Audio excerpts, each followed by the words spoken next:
Бишкек шаарында Улан Кичи району тарапта турак үйдөн өрт чыкты. Кырсыкты алдын алуу үчүн өзгөчө кырдаалдар министрлигинин кызматкерлери келген. Азыркы учурда өрттүн кандай себептен чыкканы белгисиз. 2 бригада иш алып барып жатканы айтылган. Суук түшкөн убактан тарта көпчүлүк учурда үйлөрдү жылытуу максатында колдонулган электрдик мештерден ар кандай кырсыктар катталууда. Бишкек шаарынын Токтогул көчөсү жана Жаш Гвардия проспектисинин кесилишинде Mercedes-Benz унаасы эл ташыган кичи автобус менен кагышып, бус оодарылып калган. Бул тууралуу Кайгыл милициясынын маалымат кызматы билдирди. Эки транспорт тең бир тарапты көздөй бара жатканы айтылат.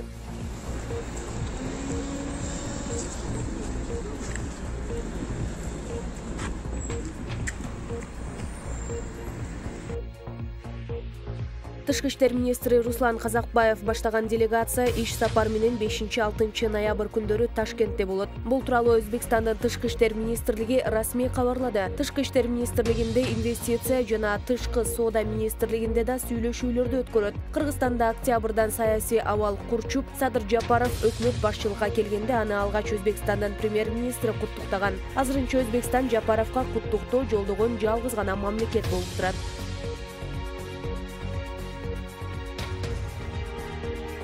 Жогорку кеңеш бүгүн 5-ноябрда жалпы жыйынга чогулуп бир нече маселени карайт. Парламенттин басма сөз кызматы кабарлагандай, күн тартибиндеги биринчи маселе президенттик аппарат жана парламент жайгашкан имаратка быйыл 5-6 октябрдагы окуялар учурунда келтирилген материалдык техникалык зыянды аныктоо боюнча мекеме аралык комиссия түздү. Мындан тышкары депутаттар өлкөдөгү эпидемиологиялык абал тууралуу өкмөттүн маалыматын угушат. Андан кийин өкмөттүн экономика тармактарын жана калкты күз-кыш мезгилине даярдоо боюнча ишин талкуулашат.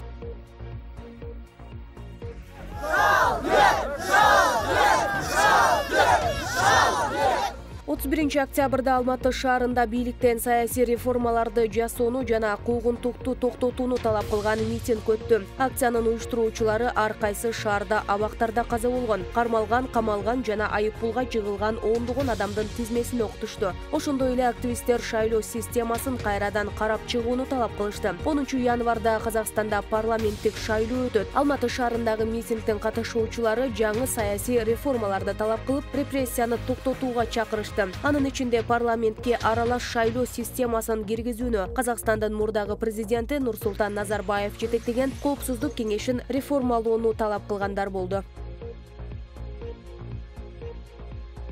Бир нече штатта добуш берүүнүн жыйынтыгы азырынча ачык элек. Шаршембиге караган түнү Трамп жеңишке жетерине аз калганын жар салып, демократтарды шайлоону сатып алууга аракет кылды деп айыптаган. Демократтар партиясынын талапкери Джо Байден 217 шайлоочунун добушун ала элек жатып, АКШнын азыркы президенти Дональд Трамптан бийликти өткөрүп алууга багытталган өткөн мезгилдин сайтын ишке киргизди. Бул тууралуу РИА Новости жазды. Буга чейин CNN телеканалы АКШнын азыркы президенти Дональд Трамптын 150гө чукул администрация кызматкерлери шайлоодо жеңишке жетип калса деп Джо Байденге бийликти өткөрүп берүүгө даярдык көрүп жатканын маалымдаган.